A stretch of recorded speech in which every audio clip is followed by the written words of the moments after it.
వచ్చాడు. ఆయన ఎంత ప్రేమించాడంటే తనకున్న మహిమను అంతటిని విడిచిపెట్టుకొని మానవునిగా రిక్తునిగా ఈ భూలోకానికి మన కోసం వచ్చాడు. ఆయన మనల్ని అంత ప్రేమించాడు. కానీ మనం ఆ యొక్క దేవుని ప్రేమను అర్థం చేసుకోకుండా దేవునికి దూరంగా ఉంటూ దేవునికి అవిధేయమైన కార్యాలు మనం చేస్తున్నాం. మనుషులకి దేవుడు ఈ యొక్క జీవితాన్ని ఎందుకు ఇచ్చాడంటే దేవుడు ఒక ప్రణాళికని కలిగి జీవితాన్ని ఇచ్చాడు. కానీ మానవులు ఆ యొక్క ప్రణాళికని అర్థం చేసుకోకుండా ఈ లోకంలో ఏమి తిందుమా, ఏమి తాగుదుమా, ఏమి ధరించుకుందుమా ఈ లోకం కోసమే జీవిస్తున్నారు. కానీ దేవుడు ఈ జీవితాన్ని ఇచ్చింది ఈ లోకం కోసం కాదు.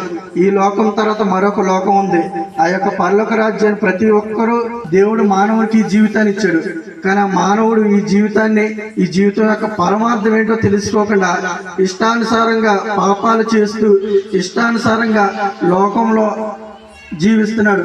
కానీ ఆ యొక్క పాప పరిహారార్థం తర్వాత మరణం తర్వాత మరొక లోకం ఉన్నదన్న సంగతి మానవుడు తెలుసుకోవడం లేదు. ఆ యొక్క పరలోక రాజ్యం చేరాలంటే ప్రభువైన యేసుక్రీస్తు వారిని ఈ దినాన్ని నీ హృదయాన్ని విశ్వసించు. ఆయన నీ యొక్క జీవితాన్ని